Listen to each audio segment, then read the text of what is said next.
6 जून 1993 bank fraud में फंसा एक बड़ा आदमी फेमस एडवोकेट राम जेठमलानी के साथ एक प्रेस कॉन्फ्रेंस करते हुए ये सनसनीखेज दावा करता है कि उसने अपने खिलाफ चल रही इन्वेस्टिगेशन को दबाने और कानूनी कार्रवाई से बचने के लिए प्रधानमंत्री पीवी नरसिम्हा राव को 1 करोड़ रुपए की रिश्वत दी थी। Yes, the money was paid to the Honorable P.V. Narasimha Rao, the Prime Minister of India. वो दावा करता है कि उसके पास सबूत के तौर पर एक ऑडियो टेप भी है। उस समय पीवी नरसिम्हा राव की सरकार अल्पमत में थी और उस आदमी का पीएम पर रिश्वत देने का आरोप पूरे देश में पॉलिटिकल भूचाल ले आया। प्रधानमंत्री पर रिश्वत लेने का आरोप लगाने वाला यह आदमी कोई और नहीं बल्कि भारत के सबसे बड़े स्कैम का मास्टरमाइंड हर्षद मेहता था, जिसे इंडियन शेयर मार्केट का बिग बुल कहा जाता था। उसके पास बेशुमार पैसा था, हजारों स्क्वायर फीट में फैले बड़े बड़े अपार्टमेंट्स थे, एक से एक महंगी गाड़ियाँ थी और वो सालाना 24 करोड़ रुपए का टैक्स भरता था। इंडियन शेयर मार्केट में उसकी ऐसी धमक थी कि वो जिस कंपनी में इन्वेस्ट करता उस कंपनी के शेयर के प्राइस आसमान छूने लगते थे। मार्केट उसे ब्लाइंडली फॉलो करता था, लेकिन असली कमाई उसने तब की जब उसने मनी मार्केट में कदम रखा और इंडियन बैंकिंग सिस्टम के लूप होल का फायदा उठाकर आरबीआई की नाक के नीचे 4000 करोड़ रुपए का स्कैम कर डाला, जिसकी कीमत आज के हिसाब से करीब 24,000 करोड़ रुपए होती है। तो आइए जानते हैं शेयर मार्केट का बिग बुल और अमिताभ बच्चन कहे जाने वाले हर्षद मेहता की अनोखी कहानी। केवल 40 रुपए लेकर मुंबई आने वाला शख्स इंडिया का one of the richest person कैसे बना, उसने कैसे और कौन से Indian share market and banking system के लूप होल्स का फायदा उठाकर हजारों करोड़ रुपए कमाए और आखिर उसके स्कैम का खुलासा कैसे हुआ। Harshad Mehta, the big bull, single-handedly starting the bull market by deploying thousands of crores. 1992 security scam was masterminded by big bull Harshad Mehta. ये घोटाला करीब 4000 करोड़ रुपए का था। The consequences were so serious that BSE remained closed for a month. If a human name is to be given to this scam, it is not a Harshad Mehta scam. It is a P.V. Narasimha Rao scam. Anybody's due, especially any bank will not suffer any money, at least on Harshad Mehta.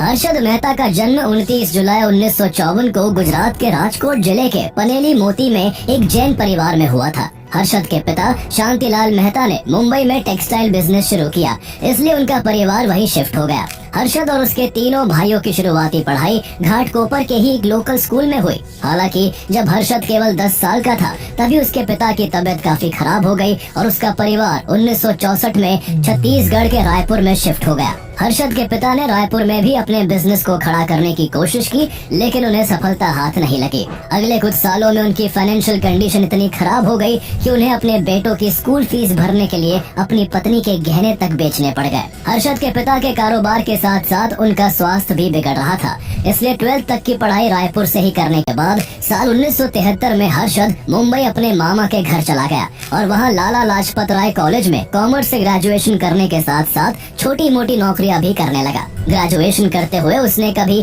Plastic scrap बेचा, कभी cement बेची तो कभी होसरी का सामान बेचकर पैसे कमाए। इन सब के बीच साल 1976 में हर्षद की बीकॉम की डिग्री पूरी हो गई, जिसके बाद वो न्यू इंडिया एश्योरेंस कंपनी में 600 रुपए की मंथली सैलरी पर क्लर्क के तौर पर नौकरी करने लगा। इस बीच उसके छोटे भाई अश्विन की भी मुंबई में ICICI बैंक में नौकरी लग गई थी, इसलिए वो भी हर्षद के साथ मुंबई में ही रहने लगा। हर्षद मेहता नौकरी करने के दौरान स्टॉक मार्केट के प्रति फैसिनेटेड होता जा रहा था, इसलिए इन्वेस्टमेंट को करीब से जानने और समझने के लिए उसने 1978 में अपना ट्रांसफर अपनी कंपनी के इन्वेस्टमेंट डिपार्टमेंट में करवा लिया। उधर रायपुर में हर्षद का फैमिली बिजनेस पूरी तरह से बर्बाद हो चुका था, इसलिए उसका पूरा परिवार रायपुर छोड़कर वापस मुंबई आ गया। उस दौरान हर्षद ने अपनी गर्लफ्रेंड ज्योति से शादी कर ली थी। अब हर्षद के ऊपर जिम्मेदारियां बढ़ गई थी और सिर्फ जॉब से पूरे परिवार का गुजारा मुमकिन नहीं था, इसलिए हर्षद ने एक साइट का काम भी शुरू किया। वो हर वीकेंड सूरत जाकर रफ डायमंड्स खरीदता और उन्हें पॉलिश करवाकर मुंबई में रीसेल करता। इस धंधे से उसे हर हफ्ते 200 रुपए मिलने लगे थे। इस वक्त तक हर्षद को यह एहसास हो गया था कि सिर्फ नौकरी या छोटे मोटे काम करके वो ज्यादा पैसे नहीं बना सकता। यहाँ तक कि वो ये सब करके अपने परिवार के लिए घर तक नहीं खरीद पाया था। उसके सपने बड़े थे और उसे बहुत अमीर बनना था, इसलिए उसने फैसला किया कि वो अब स्टॉक मार्केट में अपनी किस्मत आजमाएगा। संयोग से हर्षद और उसके भाई अश्विन का ऑफिस ट्रेडिंग रिंग के काफी करीब था, इसलिए दोनों भाई लंच ब्रेक में रोजाना वहाँ जाने लगे ताकि स्टॉक मार्केट को करीब से समझ सके। उस समय इलेक्ट्रॉनिक ट्रेडिंग शुरू नहीं हुई थी, इसलिए बॉम्बे स्टॉक एक्सचेंज BSE के ट्रेडिंग रिंग में शेयरों की खरीद बिक्री मैनुअली होती थी। लोगों को शेयर मार्केट में इन्वेस्टमेंट करने के लिए BSE की बिल्डिंग जाना पड़ता था। इस दौरान ब्रोकर्स और जॉबर्स का बहुत इंपॉर्टेंट रोल होता था, क्योंकि इन्वेस्टर्स इन दोनों के थ्रू ही शेयर्स बाय कर सकते थे। ट्रेडिंग रिंग एरिया भी केवल ब्रोकर्स और जॉबर्स के लिए ही रिजर्व होता था। हर्षद मेहता के सर पर शेयर मार्केट को लेकर ऐसा जुनून सवार हुआ कि उसने अपनी क्लर्क की नौकरी छोड़ दी और ट्रेडिंग रिंग का जॉबर बनने का फैसला कर लिया। हर्षद जॉबर बनना चाहता था, लेकिन बिना किसी ब्रोकर की बैकिंग के जॉबर बनना पॉसिबल नहीं था। ऐसे में हर्षद ब्रोकर P अम्बालाल के पास गया और उनसे जॉबर्स बैच देने की गुजारिश करने लगा। लेकिन जब P अम्बालाल ने हर्षद मेहता को अपना जॉबर बनाने से साफ मना कर दिया, तो हर्षद ने सिर्फ इतना कहा कि सर, आपके 2 बेटे हैं, मुझे अपना तीसरा बेटा मानकर ही अपने पास रख लीजिए। उसकी ये बात सुनकर P अम्बालाल का दिल पिघल गया और उन्होंने हर्षद को जॉबर का बैच दे दिया। हालांकि एज अ जॉबर हर्षद का पहला ही दिन काफी खराब रहा और उसने P अम्बालाल को 2000 रुपए का लॉस करवा दिया। स्टॉक मार्केट में हर्षद का करियर शुरू होते ही खत्म होने की कगार पर पहुंच गया था, लेकिन उसने किसी तरह अम्बालाल को एक और चांस देने के लिए मना लिया। इस दिन के बाद हर्षद ने कभी पीछे मुड़कर नहीं देखा। कभी उसे अच्छे परफॉर्मेंस के लिए अम्बालाल से तारीफ मिलती, तो कभी घाटा लगने पर उसे खूब डांट भी सुननी पड़ती। इस इफ्स एंड बट्स के बीच काम करते हुए हर्षद ने 1 साल में शेयर मार्केट की बारीकियों को बहुत अच्छी तरह से समझ लिया। उसके अंदर शेयर्स को लेकर गजब की अंडरस्टैंडिंग डेवलप हो चुकी थी और उसकी गिनती उस समय के स्किलफुल जॉबर्स में की जाने लगी थी। इसी दौरान साल 1980 में हर्षद ने महसूस किया कि अगर उसे मार्केट में बड़ा पैसा कमाना है, तो उसे कंपनीज की इंटरनल इंफॉर्मेशन सबसे ज्यादा और सबसे पहले जुटानी होगी। इत्तेफाक से इसी दौरान प्रीमियर ऑटो ने अपने ऑटोमोबाइल्स की कीमत में एक बड़ा इजाफा करने की घोषणा कर दी। हर्षद की कैलकुलेशन के हिसाब से इस बार कंपनी को जबरदस्त प्रॉफिट होने वाला था, लेकिन प्रॉफिट का एक्यूरेट अंदाजा लगाने के लिए उसे इस कंपनी की प्रोडक्शन कैपेसिटी का डेटा चाहिए था। इसके लिए वो सीधा प्रीमियर ऑटो के प्लांट पहुंच गया। वहाँ उसे समझ आया कि कंपनी की प्रोडक्शन कैपेसिटी पूरी तरह से लेबर यूनियंस पर डिपेंड करती है। इसलिए हर्षद लेबर यूनियंस के लीडर्स पर फोकस करने लगा। उनमें से एक लेबर यूनियन का लीडर हर्षद के घर के पास रहता था। हर्षद ने उसे पैसे देकर कंपनी का डेली प्रोडक्शन डेटा देने के लिए राजी कर लिया। इस तरह हर्षद मेहता ने अपना खुद का सोर्स नेटवर्क तैयार कर लिया, जिसके जरिए वो कंपनीज की इंटरनल इंफॉर्मेशन पता करने लगा। जब भी किसी कंपनी का प्रोडक्शन बढ़ने वाला होता, तो हर्षद पहले ही उस कंपनी के शेयर्स को सस्ते दामों में खरीद लेता, और जब उनकी कीमत अपने हाई पर पहुंचती और उसे लगता कि अब वो शेयर और ज्यादा नहीं बढ़ पाएगा, तो वो उनको बेचकर अच्छा खासा प्रॉफिट कमा लेता। इस तरह मार्केट में लोगों का हर्षद पर भरोसा बढ़ने लगा और उसे खूब काम मिलने लगा। हर्षद अब न केवल जॉबर के रूप में दूसरों के लिए ट्रेड करता था, बल्कि खुद की अर्निंग को भी स्टॉक मार्केट में इन्वेस्ट करने लगा था। साल 1982 तक हर्षद ने इनसाइडर ट्रेडिंग के दम पर अच्छा खासा पैसा कमा लिया था, और इसी पैसे से उसने बॉम्बे के कांदीवली इलाके में एक आलीशान बंगला खरीद लिया। जब काम बढ़ा तो उसके भाई अश्विन ने भी अपनी नौकरी छोड़ दी और वो भी हर्षद के साथ पूरी तरह से शेयर मार्केट के बिजनेस में जुड़ गया। शेयर मार्केट में जॉबर से शुरुआत करने वाला हर्षद मेहता अब सिर्फ इनसाइडर ट्रेडिंग तक सीमित नहीं रह गया था, बल्कि उसने स्टॉक मार्केट की एक और टेक्निक इस्तेमाल करनी शुरू की, जिसे पंप एंड डंप कहते हैं। इसके तहत हर्षद अपने साथियों के साथ मिलकर उस स्टॉक के ढेर सारे शेयर खरीद लेता, जिसकी ट्रेडिंग बेहद कम हो रही होती थी। इससे उस पर्टिकुलर स्टॉक की सप्लाई अचानक घट जाती और डिमांड आर्टिफिशियली बढ़ने लगती। इस तरह उस स्टॉक का प्राइस तेजी से बढ़ने लगता और रिटेल इन्वेस्टर्स बढ़ते प्राइस को देखकर उसमें अपना पैसा लगाने लगते। लेकिन जैसे ही उस स्टॉक का प्राइस बहुत ज्यादा बढ़ जाता, तो हर्षद सारे शेयर बेचकर मोटा मुनाफा कमा लेता। हर्षद इस तरह नई नई स्ट्रेटेजीज अपनाकर मार्केट में छाया हुआ था। अब उसे लगने लगा था कि वो मार्केट का किंग है और उसे कोई नहीं हरा सकता। लेकिन तभी कुछ ऐसा हुआ जिसने उसको लगभग बर्बादी की कगार पर पहुंचा दिया। 18 मार्च 1982 को शेयर बाजार रोज की तरह ही सामान्य रूप से शुरू हुआ था, लेकिन दोपहर होते होते मार्केट में अचानक पैनिक फैल गया। शेयरों की कीमतें बुरी तरह गिरने लगी। इन्वेस्टर्स ने पैनिक सेलिंग शुरू कर दी। महज 15 मिनट के भीतर ही बाजार में सेंचुरी की सबसे तेज गिरावट रिकॉर्ड की गई। इस घटना को स्टॉक मार्केट के इतिहास में ब्लैक थर्सडे के नाम से जाना जाता है। हर्षद को भी इन 15 मिनटों में 10 लाख रुपए का नुकसान उठाना पड़ा। हर्षद ने अपनी पहले की कमाई से तो 3 लाख रुपए तुरंत चुका दिए, लेकिन उसे मार्च के अंत तक ब्रोकर JL शाह और सुरेश नंदलाल शाह के 7 लाख रुपए चुकाने थे। ऐसे में हर्षद अपने पिता और भाई के साथ कुछ दिनों की मोहलत मांगने उन दोनों ब्रोकर्स के घर पहुंच गया। हर्षद के पिता ने उनसे कहा कि उनके परिवार के पास फ्लैट और थोड़े गहनों के अलावा कुछ भी नहीं बचा है, इसलिए पैसा चुकाने के लिए वो हर्षद को थोड़ा समय दे दे। दोनों ब्रोकरों ने हर्षद को कुछ दिनों की मोहलत तो दे दी, लेकिन उन्होंने उसका जॉबर का बैग छीन लिया और कर्ज चुकाने तक ट्रेडिंग रिंग में उसकी एंट्री रोक दी। हालात इतने खराब हो गए कि हर्षद को कर्ज चुकाने के लिए अपनी पत्नी के गहने तक गिरवी रखने पड़े। इस घाटे के सदमे को हर्षद के पिता शांतिलाल मेहता झेल नहीं पाए और 7 जून 1982 को हार्ट अटैक से उनकी मृत्यु हो गई। इस ट्रेजेडी के कुछ हफ्तों बाद हर्षद और अश्विन ने फिर से हिम्मत जुटाई और शेयर मार्केट में दोबारा कदम रखने का फैसला किया। इस बार उन्होंने बॉम्बे के कालबा देवी मार्केट में एक छोटा सा ऑफिस रेंट पर लिया और grow more research and asset management limited नाम की एक स्टॉक ब्रोकिंग फर्म शुरू की।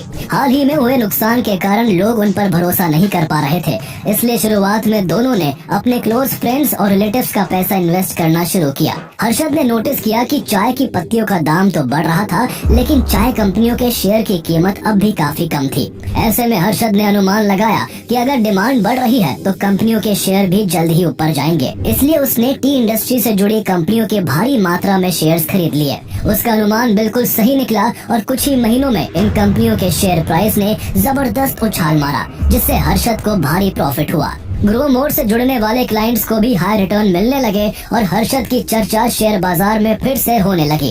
धीरे धीरे ग्रो मोर एक ऐसी फर्म बन गई जिसका नाम हाई रिटर्न देने वाली ब्रोकिंग कंपनी के तौर पर मशहूर हो गया। लोग हर्षद की स्कीम्स में इन्वेस्टमेंट करने के लिए उसके ऑफिस के बाहर लंबी लंबी लाइंस लगाने लगे। जैसे जैसे ग्रो मोर का काम चलने लगा, हर्षद ने एक बड़ा ऑफिस खोल लिया। 1984 के अंत तक हर्षद को BSE से ब्रोकर बनने का लाइसेंस भी मिल गया। इसी बीच देश एक बड़ी अनहोनी का गवाह बना। 31 अक्टूबर 1984 को प्रधानमंत्री इंदिरा गांधी की गोली मारकर हत्या कर दी गई। देश में मातम और डर का माहौल था। कुछ ही दिनों बाद उनके बेटे राजीव गांधी देश के अगले प्रधानमंत्री बनाए गए, लेकिन इन्वेस्टर्स को राजीव गांधी की इकोनॉमिक पॉलिसीज को लेकर कोई स्पष्ट जानकारी नहीं थी, इसलिए ज्यादातर इन्वेस्टर्स मार्केट में कोई बड़ा दाव लगाने से बच रहे थे। लेकिन हर्षद को यही अनसर्टेनिटी अपॉर्चुनिटी लगी और उसने तेजी से अलग अलग कंपनियों के भर भर के शेयर खरीदने शुरू कर दिए। हर्षद ने इंद्रोल के इतने शेयर खरीद लिए कि मार्केट में उसे मिस्टर इंद्रोल कहा जाने लगा था। कुछ महीने बाद देश में आम चुनाव हुए और राजीव गांधी भारी बहुमत के साथ सरकार बनाने में सफल रहे। एक स्टेबल सरकार के गठन से मार्केट में एक बड़ा बूम देखने को मिला और कंपनीज के शेयर प्राइसेस तेजी से बढ़ने लगे। कुछ ही महीनों में हर्षद की ग्रो मोर ब्रोकिंग फर्म ने इतना ज्यादा पैसा कमा लिया कि मेहता ब्रदर्स को पैसे गिनने तक की फुर्सत नहीं थी। हर्षद का काम इतनी तेजी से चल पड़ा था कि उसे एक और ऑफिस खोलना पड़ा। उसने इस बार मुंबई के सबसे महंगे इलाके में से एक नरीमन पॉइंट के मेकर चेम्बर्स में अपना आलीशान ऑफिस ओपन किया। 1985 तक हर्षद मेहता का नाम शेयर मार्केट के हर कोने में गूंजने लगा था। वो जिस भी स्टॉक में हाथ लगाता उसकी कीमतें आसमान छूने लगती थीं। इसलिए बहुत सारे इन्वेस्टर्स दूसरे ब्रोकर्स को छोड़कर ग्रो मोर फर्म से जुड़ने लगे। लेकिन जैसे जैसे हर्षद कामयाबी की ऊंचाइयों को छू रहा था, उसकी राइवलरीज भी बढ़ती जा रही थी। हर्षद की सक्सेस से मार्केट का एक पुराना दिग्गज मनु मानिक खुश नहीं था, जिन्हें दलाल स्ट्रीट का ब्लैक कोबरा कहा जाता था। मनु मानिक मार्केट में शॉर्ट सेलिंग करके पैसा कमाते थे, यानी उन्हें प्रॉफिट तब होता था जब शेयरों के दाम गिरते थे। इसके उलट हर्षद मेहता को मुनाफा तब होता था जब उसके खरीदे हुए शेयरों की कीमत बढ़ती थी। उन दिनों मनु मानिक का अपना एक बेयर कार्टेल था, जिससे राकेश झुनझुनवाला, राधा किशन दामानी और राजू चार्टिस्ट जैसे नाम भी जुड़े थे। बेयर कार्टेल का स्टॉक मार्केट पर इस कदर इन्फ्लुएंस था कि वो किसी भी कंपनी के स्टॉक प्राइस को गिरा सकते थे। ऐसे में उनके निशाने पर इस बार हर्षद मेहता था। 1986 में उन्हें हर्षद को गिराने का एक मौका मिला। उस समय फाइनेंस मिनिस्टर VP सिंह ने एक ऐसा बजट पेश किया जिसमें कुछ फैसले बिजनेस के लिए अनफेवरेबल माने गए। नतीजा ये हुआ कि शेयर मार्केट तेजी से गिरने लगा। हर्षद ने SPIC के शेयर्स भारी मात्रा में खरीद रखे थे, इसलिए मौका देखकर मनु मानिक और उनके बेयर कार्टेल ने SPIC में भारी शॉर्ट सेलिंग शुरू कर दी, जिससे SPIC के शेयर की कीमत गिरने लगी। लेकिन हर्षद भी पीछे हटने वालों में से नहीं था। उसने SPIC के और ज्यादा शेयर खरीदना शुरू कर दिया, जिससे स्टॉक की डिमांड बढ़ी और प्राइस स्टेबलाइज हो गया। हर्षद की इस मूव ने बेयर कार्टेल को हैरान कर दिया। इसके बाद बेयर कार्टेल ने रूमर रूमर्स फैलाने शुरू किए कि हर्षद को 1 करोड़ का नुकसान हुआ है और वो दिवालिया हो चुका है। लेकिन हकीकत में हर्षद के पास सारे ड्यूज चुकाने के लिए पैसा था, इसलिए उसने अपने इन्वेस्टर्स का भरोसा बरकरार रखने के लिए सारे ड्यूज डेडलाइन से पहले ही क्लियर कर दिए।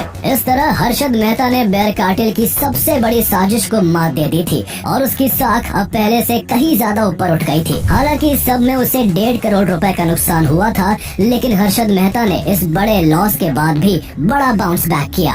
बढ़ती साख के कारण हर्षद को बड़े बड़े क्लाइंट्स मिलने लगे थे। जल्द ही उसकी ब्रोकिंग फर्म की गिनती भारत के सबसे बड़े इंस्टीट्यूशनल ब्रोकर्स में होने लगी। लेकिन हर्षद मेहता यही नहीं रुकना चाहता था, उसके सपने बहुत बड़े थे। वो खुद एक बड़ा इन्वेस्टर बनना चाहता था, जहां पूरा का पूरा प्रॉफिट केवल उसका ही हो। लेकिन इसके लिए उसे कई करोड़ रुपए की जरूरत थी और इसी बड़े कैपिटल की तलाश में हर्षद ने एक नए बाजार मनी मार्केट में एंटर करने का फैसला किया। मनी मार्केट एक ऐसी व्यवस्था थी जिसमें एक बैंक अपनी सिक्योरिटीज के बदले दूसरे बैंक से इंटरेस्ट पर शॉर्ट टर्म के लिए लोन ले सकती थी। इन ट्रांजैक्शंस को आसान बनाने के लिए लोन लेने वाली बैंक्स लोन देने वाली बैंक्स को असली एसेट्स के नाम पर बैंक रिसीट्स यानी BR जारी करती थी और BR उस ट्रांजैक्शन को लीगली एक्नॉलेज करता था। ये BRs बैंक्स या तो डायरेक्टली एक्सचेंज कर सकते थे या फिर किसी ब्रोकर के थ्रू। डायरेक्ट ट्रांजैक्शंस पर RBI की स्ट्रिक्ट रेगुलेशंस लागू होती थी, इसलिए ज्यादातर बैंक्स एक ब्रोकर की मदद से ये डील्स करना पसंद करते थे। ऐसे में ब्रोकर को भारी भरकम ब्रोकरेज फी मिलती थी। हर्षद की नजर भी अब मनी मार्केट का ब्रोकर बनने पर थी। उसने देखा कि मनी मार्केट में सिटी बैंक और 3 जाने माने ब्रोकर्स अजय कयान, जीतू श्रॉफ और हेमेंद्र कोठारी का कंट्रोल था। उन लोगों ने मिलकर एक कार्टेल बना रखा था और किसी नए ब्रोकर को मार्केट में टिकने नहीं देते थे। लेकिन हर्षद इतने सालों में शेयर मार्केट का मंझा हुआ खिलाड़ी बन चुका था। उसने इस कार्टेल से सीधी टक्कर लेने के लिए उन बैंक से 60 गांठ करके पार्टनरशिप कर ली जो इस कार्टेल के कंट्रोल से खुश नहीं थे। इस तरह सिर्फ 2 साल के भीतर ही हर्षद मेहता मनी मार्केट का भी टॉप ब्रोकर बन गया। लेकिन हर्षद केवल ब्रोकरेज से ही नहीं बल्कि मनी मार्केट के एक बड़े लूप होल का भी फायदा उठाकर करोड़ों कमा रहा था। दरअसल कई बैंक डील की तैयारी में पहले ही ब्रोकर के अकाउंट में पैसा ट्रांसफर कर देते थे ताकि ब्रोकर को अच्छा डील मिलते ही वो दूसरे बैंक को पैसा ट्रांसफर करके तुरंत BR दे सके। ऐसे में जब तक कोई अच्छी डील नहीं होती थी तब तक वो पैसा 10-15 दिन तक ब्रोकर के अकाउंट में ही पड़ा रहता था। हर्षद इन पैसों को भी शेयर मार्केट में इन्वेस्ट कर देता। वो बड़ी क्वांटिटी में अपने मनपसंद स्टॉक्स को खरीदता जिससे उन स्टॉक्स की प्राइस आर्टिफिशियली बढ़ने लगती और जब बैंक को डील करनी होती तो वो ओवर वैल्यूड शेयर्स को ऊंचे दाम पर बेचकर प्रॉफिट अपने पास रख लेता और बाकी पैसों से मनी मार्केट की डील पूरी कर देता। ब्रोकरेज कमीशन के साथ साथ उसे इस तरह भी खूब मुनाफा हो रहा था। लेकिन इतनी कमाई के बाद भी हर्षद रुकना नहीं चाहता था। उसने मनी मार्केट का इस्तेमाल करके पैसा कमाने का एक और रास्ता ढूंढ लिया। उसने देखा कि लोन के बदले बैंक जो BR इशू करते हैं उनकी कोई जांच नहीं करता कि BR इशू करने वाले बैंक के पास असल में उतने एसेट है भी या नहीं। ऐसे में हर्षद ने बैंक ऑफ कराद और मेट्रोपॉलिटन कोऑपरेटिव बैंक जैसे बैंक्स को पैसे खिलाकर उनसे नकली BR बनवाने शुरू कर दिए। इस तरह हर्षद फेक BR का इस्तेमाल कर पहले बड़े बैंक से लोन लेता, फिर उसे शेयर मार्केट में लगा देता और बाद में उन शेयर्स को ऊंचे दाम में बेचकर प्रॉफिट कमा लेता और बकाया पैसा लोन देने वाले बैंक को लौटा देता। ऐसा करके उसकी एक्सपोनेंशियल तरीके से ग्रोथ हो रही थी। उस दौरान 1991 में finance minister doctor Manmohan Singh की न्यू पॉलिसीज ने इंडिया की इकोनॉमी को खोल दिया था, जिस वजह से देश में फॉरेन इन्वेस्टमेंट बढ़ रहा था और शेयर मार्केट अच्छा कर रहा था। मई 1990 में जो सेंसेक्स 800 पॉइंट्स पर था वो अप्रैल 1992 तक बढ़कर 4467 तक पहुंच गया था। हर्षद के पसंदीदा स्टॉक्स की कीमतें आसमान छू रही थी और वो शेयर मार्केट का बिग बुल बन चुका था। हर्षद के नाम का जादू इस कदर छाया हुआ था कि जब उसने माजदा इंडस्ट्रीज के शेयर्स खरीदे तो लोग उससे मिलते जुलते नाम वाली एक दूसरी कंपनी स्वराज माजदा के शेयर्स भी खरीदने लगे और उसकी कीमत भी तेजी से बढ़ने लगी। हर्षद ने अपने सबसे पसंदीदा स्टॉक ACC में तो ऐसा दाव खेला था कि कुछ ही महीनों में उसने ACC के शेयर की कीमत 200 रुपए से 9000 रुपए तक पहुंचा दी थी। अब उसके पास बेशुमार पैसा था। कभी किराए के घर में रहने वाले हर्षद मेहता ने वर्ली में 15,000 स्क्वायर फीट का एक सी फेसिंग अपार्टमेंट खरीद लिया। हर्षद के गैराज में उस समय की एक से बढ़कर एक 29 लग्जरी कार्स थी, जिसमें ब्राउन टोयोटा लेक्सस, BMW और मर्सिडीज मर्सिडीज बेंज जैसी उस जमाने की सबसे प्रीमियम गाड़ियां थी। हर्षद की लग्जरी लाइफ का अंदाजा इसी से लगाया जा सकता है कि भारत में टोयोटा का लेक्सस मॉडल इंपोर्ट कराने वाला वो पहला आदमी था। अब हर्षद अपने पीक पर पहुंच चुका था। मीडिया की हेडलाइंस में वो छाया रहता था। कभी लग्जरी कार से भरा उसका गैराज चर्चा का विषय बनता, तो कभी वो देश की टॉप बिजनेस मैगजीन के फ्रंट पेज पर दिखता। इतना ही नहीं, हर्षद उस समय भारत का सबसे बड़ा टैक्स पेयर भी था।